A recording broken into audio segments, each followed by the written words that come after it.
Assalamualaikum warahmatullahi wabarakatuh. Perkenalkan, saya Zahara Suciani Putri. Pada kali ini saya akan menjelaskan tentang mengulas asesmen di ruang kelas untuk memenuhi tugas demonstrasi kontekstual, pemahaman tentang peserta didik dan pembelajarannya.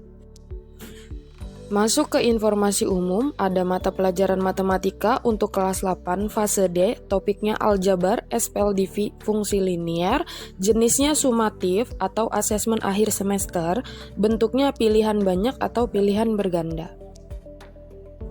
Asesmen ini memuat capaian pembelajaran di mana di akhir fase D, peserta didik dapat mengenali, memprediksi, dan menggeneralisasi pola dalam bentuk susunan benda dan bilangan.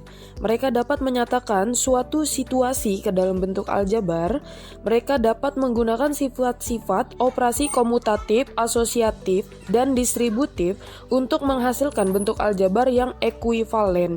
Peserta didik dapat memahami relasi dan fungsi, domain, kodomain, range, dan menyajikannya dalam bentuk diagram panah, tabel, himpunan pasangan berurutan, dan grafik.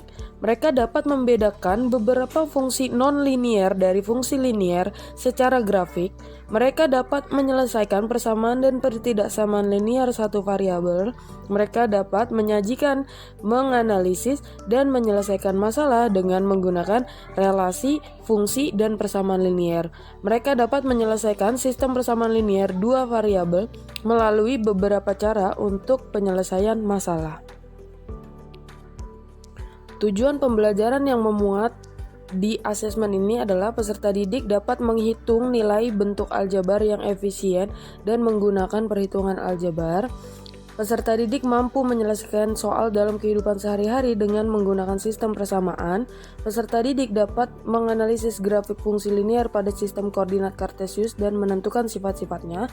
Lalu ada peserta didik mampu dapat mengenali sistem persamaan linear dua variabel dan arti penyelesaiannya. Untuk menjawab bagian mana dalam asesmen tersebut yang menunjukkan kesesuaian dengan tahapan perkembangan peserta didik, jelaskan. Pada kali ini tahapan perkembangan peserta didik diambil menurut Piaget, dimulai sekitar 12 tahun dan berlangsung hingga dewasa. Saat remaja memasuki tahap ini, mereka memperoleh kemampuan untuk berpikir secara abstrak dengan memanipulasi ide di kepalanya tanpa ketergantungan pada manipulasi yang konkret. Nah, bisa dilihat di sini jenis-jenis soal yang disuguhkan itu langsung abstrak, di mana soal contoh nomor 30 grafiknya sama dengan 3x min 6. Nah, di sini soal langsung tertuju kepada soal abstrak dan kurang konkret gitu. Jadi tidak diperlukan manipulasi yang konkret. Lalu bagian mana pada asesmen tersebut yang menunjukkan kesesuaian dengan perlunya mempertimbangkan aspek lingkungan budaya dan karakteristik peserta didik, jelaskan.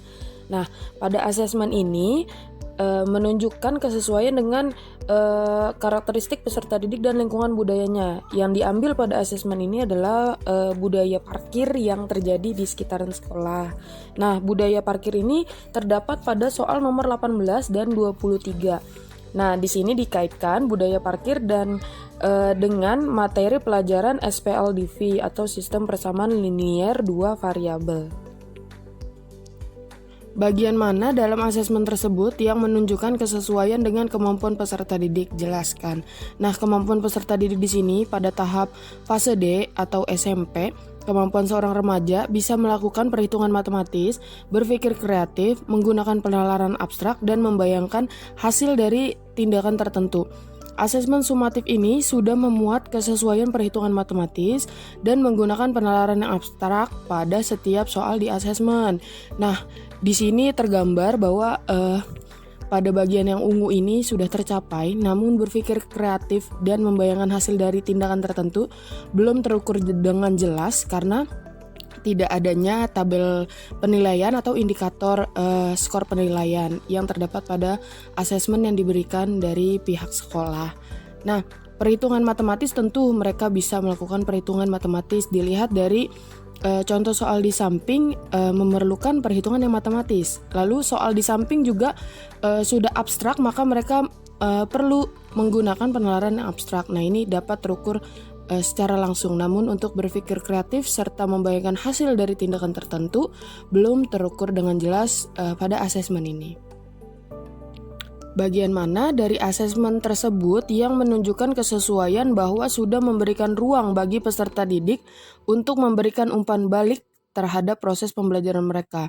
Nah, asesmen sumatif ini menunjukkan kesesuaian dan memberikan ruang bagi peserta didik untuk memberikan umpan balik selama pembelajaran berlangsung dengan 3 materi, yaitu ada aljabar, SPLDV, dan fungsi linear. Asesmen dibuat di sini untuk melihat hasil akhir dari pembelajaran yang dilakukan selama 1 semester dengan 3 materi tersebut.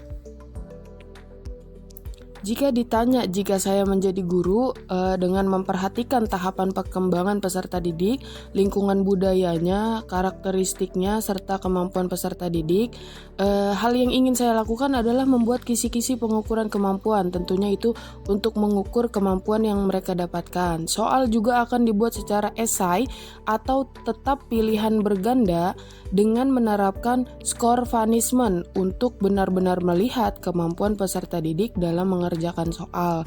Jadi jika mereka menjawab salah, maka akan dikenakan skor punishment atau -1 atau berapa